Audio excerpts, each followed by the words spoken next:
అమ్మ ఒక విషయం బాగా యాద పెట్టుకోరు. మొన్న ఇంటింటికి వచ్చిండు రేవంత్ రెడ్డి మనుషులను పంపించి సర్వే అని చేసిండు. సర్వే చేసి కులగణన చేస్తామని చెప్పిండు. కులగణన చేస్తామన్న తర్వాత లెక్కలు రాసుకొని పోయి అసెంబ్లీ కాడికి వస్తే నేను అడిగినా, ఏవయా సూర్యాపేట కాడ రాసుకొచ్చినావు కదా, సూర్యాపేట కాడ మా యాదవులు ఎంతమంది ఉన్నారు, మా ముదిరాజులు ఎంతమంది, మా మున్నూరు కాపులు ఎంత, మా మైనార్టీలు ఎంత, మా ఎస్సీలు ఎంత, మా ఎస్టీలు ఎంత అని అడిగినా. ఎంతమంది ఉన్నారా లెక్క చెప్పాలంటే రేవంత్ రెడ్డి ఏం చెప్తుండే ఎరికేనా, తెలంగాణలో 2000 గాడిదలు ఉన్నాయని చెప్తున్నాడు. మా గాడిదలు ఎవడు అడిగిండ్రా గాడిది, మేమెంతమంది ఉన్నాం చెప్పురా అంటే మీ లెక్క చెప్పా నేను అంటుండు. మీ లెక్క చెప్ప తెలంగాణలో 1,38,000 పందులు ఉన్నాయని చెప్తా ఉన్నాడు. అంటే ఈ దొంగలు కుక్కలు ఎన్నున్నాయి పందులు ఎన్నున్నాయి లెక్క పెడుతున్నారు, కానీ మన తలకాయలు ఎన్నున్నాయో చెప్పటానికి వీళ్ళకి ధైర్యం లేదు.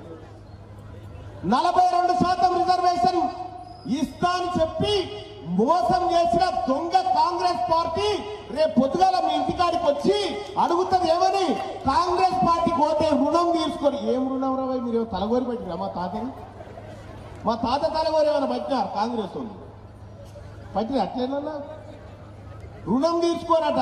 మీరు గుండు గోగించుకోరు ముందుగాల, మీరు గుండు గోరించుకోరు అట్లా పట్టేది ఉంటే. ఓడు తల్లి రుణం తీసుకోవాలని ఒకడొస్తాడు, బాపు రుణం తీసుకోవాలని ఒకడొస్తాడు. పోయి రాయండి వీళ్ళు. ఎవరి తల్లి ఎవరి బాపు ఎక్కడి నుంచి వచ్చారు మీరంతా మాకు తెలియదా?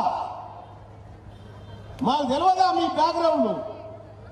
మా అమ్మలక్కలు చేసినటువంటి కష్టాన్ని చెమటని దోచుకున్న దొంగల ముఠా మీదంతా మీరు రుణం తీసుకోవాలని మా ఇండ్ల పూట తీరుస్తారు. కర్రు కాల్చుని బాగా ఎప్పటికి పొయ్యిలో ఒకటి కాల్చి తయారు పెట్టుడు, ఎప్పటికైనా మంచిది. వస్తాడు కాంగ్రెస్ ఆయన వస్తాడు, అమ్మా చేయి గుర్తు అనగానే చేయి మీద సురుకు పెట్టుడు, అమ్మా కారు గుర్తు అనగానే పిర్ర మీద సురుకు పెట్టుకోరు. వాళ్ళకి మళ్ళీ టెంకల రారు. మా బిడ్డల పైసలు తింటారా గాడిద కొడుకులారా అని మాట్లాడరు. ఏమారా ఇంగ్లెట్ పోయినారా అని అడుగురు.